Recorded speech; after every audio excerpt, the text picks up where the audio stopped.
outro tipo de jogo que é o anticoordenação, né? A gente tá falando dos jogos de coordenação, que é o anticoordenação. Tá? Então, você pode pensar assim, né? Que eles chamam de jogo do gavião-pomba, o hawk-dove. Tá? Então, assim, tem dois animais competindo. Né? Um pedaço de comida lá que ficou sobrando lá em um lugar e tem que ser dividido entre eles.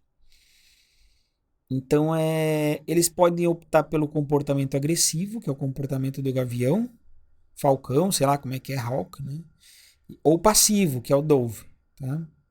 Então, se os dois forem passivos, assim, forem mais tranquilos, fossem tipo uma pomba da paz, assim, né? O que acontece? Eles repartem o alimento igualmente e cada um recebe três. Sei lá, recebeu três, 3 quilos mais, né, de alimento. Três alguma coisa lá do alimento, tá? Agora, assim, se um for agressivo e o outro passivo, tá? O que foi agressivo fica com 5, tá? 5 quilos, talvez, do alimento, sei lá. E o outro fica com um, que é mais passivo. Por quê? Porque eles não querem brigar, né? E se ambos forem agressivos, aí é um problema, porque tipo eles acabam meio que destruindo o alimento, acabam brigando entre si. Então, se você for botar tudo isso na conta, você vai ter que dar zero para ambos, tá? Então a matriz aqui fica, a matriz de payoff fica desse jeito aqui, tá? É, Então a gente pode pensar aqui, né? Quais são as situações de equilíbrio? Será que esse caso aqui de equilíbrio, tá? Então, por exemplo, se o animal 2 está sendo o dove aqui, né? A pomba. Será que o animal um vai querer trocar de estratégia? Vai sim. Porque ele poderia sair de 3 e ir para 5, tá? Então, só pelo fato de ter já um jogador que está saindo da estratégia, então já não é uma situação de equilíbrio, tá? Então, aqui, será que é equilíbrio aqui? Aqui. Então, olha só. Vamos supor que o jogador 2 está fixo no Dove. Tá? O jogador um vai querer trocar de Hawk para Dove? Não vai, né? Porque daí ele sai de 5 e vai ganhar 3. Então ele fica aqui. Tá? Agora a gente olha do ponto de vista do outro aqui, né? Tipo, vamos dizer que o animal um está fixo aqui no H, né?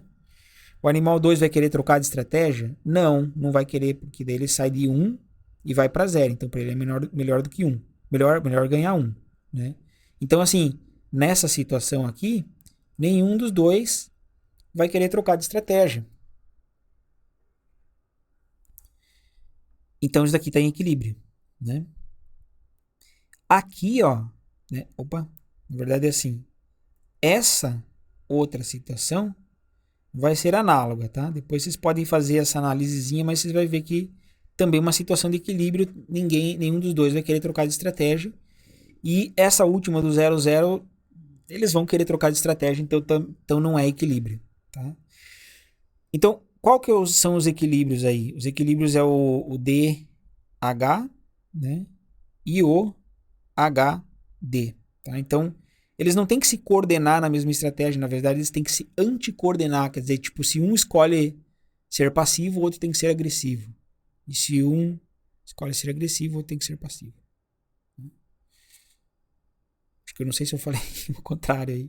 Mas enfim, vocês entenderam o que eu quis dizer aqui, tá? É, Então, beleza. Também é um outro jogo aqui que eu não consigo exatamente prever o que vai acontecer como saída, tá? É, Então, todos esses exemplos aí, ou pelo menos na maioria deles, talvez só aquele que tinha assim um e dois, esse daqui era um equilíbrio, esse daqui era um equilíbrio, talvez a gente possa prever que o 2-2 vai ser uma saída mais razoável. Mas isso que é importante, ó, isso daqui, ó. Assim como nos jogos de coordenação, o conceito de equilíbrio de Nash ajuda a diminuir o conjunto de previsões razoáveis, mas não fornece uma única previsão, tá? Então essa que é a história. Você tá, mesmo que você tenha vários equilíbrios de Nash, você fala assim, bom, algum daqueles é bem provável de acontecer, Mas eu não... Então eu posso excluir várias outras situações. Falar, isso daqui não vai acontecer, isso daqui não vai acontecer. No final, a gente às vezes fica meio indeciso ali, porque as coisas estão meio que empatadas, né? Mas se a gente conseguir criar critérios de desempate, né? Que nem lembra que a gente tinha saído do 1-1 e 1-1. Aí eu falei, vai que você cria um critério de desempate que vira tipo um 2-2. Aí talvez seja mais interessante, tá?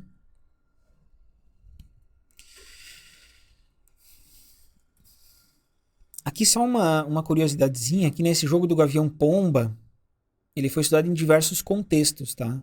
Por exemplo, 2 países substituem os animais. E aí eles têm que escolher a política externa, ou ser agressivo ou ser passivo, tá?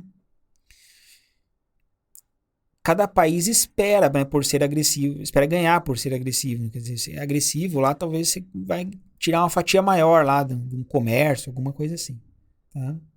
Só que se ambos forem agressivos, você tem um risco de ir para a guerra, tá? Então qual que é o equilíbrio? O equilíbrio é sempre tem um que vai ser o agressivo e sempre tem um que vai ser o passivo, tá? Só que a gente não consegue prever quem que vai seguir essas estratégias aí, tá? Então, se pensar lá, por exemplo, Coreia do Norte e Estados Unidos, né? Os dois estão querendo ser agressivos, tá? Coreia do Norte fica querendo fazer bomba, os Estados Unidos já tem bomba, então o negócio sempre tá dando treta aí, né? Na mídia. Agora, talvez a Coreia do Norte esteja, né? Eu não estou defendendo nada disso aí. Mas assim, talvez ela esteja querendo ser agressiva, tá? Porque ela sabe que alguns países ali ao redor dela, não sei, aqueles países pequenininhos ali do Sudeste Asiático, talvez eles acabem virando um pouco mais passivos. Vá saber, tá? Vá saber. Mas o equilíbrio mesmo, o equilíbrio é um agressivo e outro passivo, tá?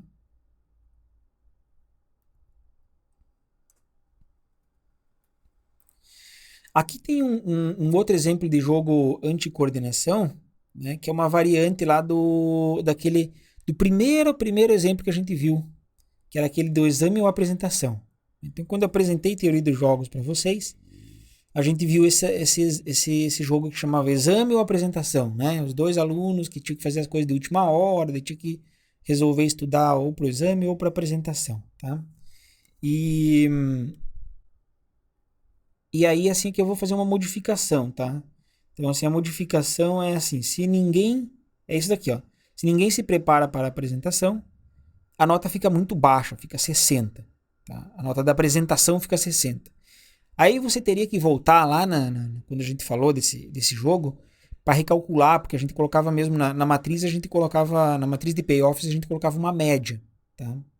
Então, se você recalculasse lá a média, baseado nesses 60 aí, você ia chegar nessa matriz aqui de payoffs. Tá? E naquele caso, era interessante que a gente tinha, né? Por isso que a gente começou apresentando aquele, a gente tinha as estratégias dominantes, tá? Eu acredito que aqui não vai ter, mas a gente vai ter 2 equilíbrios, tá? Que é o exame apresentação e apresentação exame. Então aqui, ó, eu tenho um equilíbrio e aqui eu tenho outro equilíbrio. Depois você pode conferir, né? Mas é aquela história. Será que alguém vai ter incentivo de mudar de estratégia, tá? Então, em nenhum dos casos aqui você vai ter incentivo de mudar de estratégia. Então, assim, como é que a gente como é que a gente raciocina aqui, né? Então, ó, um deles tem que ser passivo e se preparar para a apresentação, tá?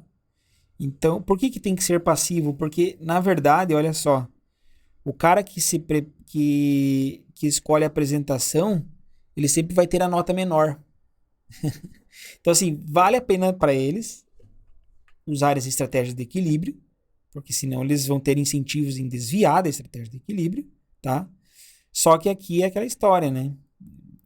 quem escolheu a apresentação vai ficar com 86. E o cara que escolheu a apresentação, meu parceiro escolheu a apresentação, vai ficar com 86. E o outro tem que ser meio que assim, tipo, cara, eu vou meio que bater o pé aqui. A gente pode até brigar, mas eu vou escolher estudar pro exame, porque eu vou ganhar uma nota maior aqui no exame, né? Então o cara vai ser meio agressivo, um comportamento meio agressivo e eu tenho que ser passivo, tá?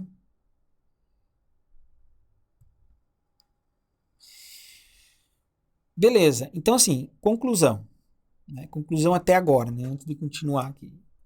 A gente saiu, a gente apresentou o que é um jogo, né? A gente apresentou situações mais simples, onde as estratégias elas eram aquelas estratégias dominantes, né?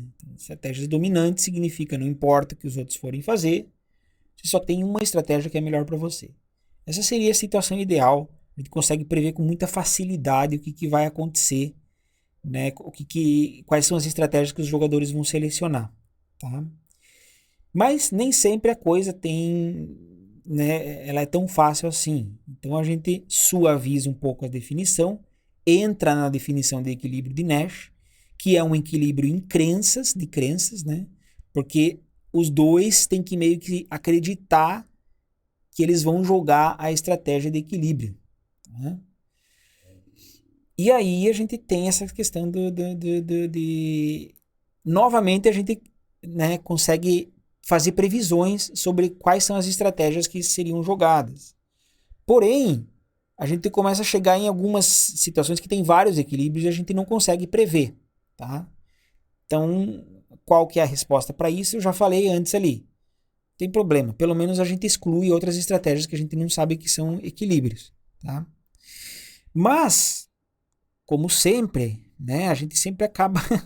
a gente sempre vai aumentando o grau de dificuldade. Então, saímos lá das estratégias dominantes e viemos agora pro, né, equilíbrio de Nash. Então, não tinha estratégia dominante num determinado jogo. Quem poderá nos salvar? Equilíbrio de Nash. E agora? Se não tiver estratégia de equilíbrio de Nash, quem poderá nos salvar? Será que existe isso? Né? Então, e se um jogo não tem equilíbrio de Nash?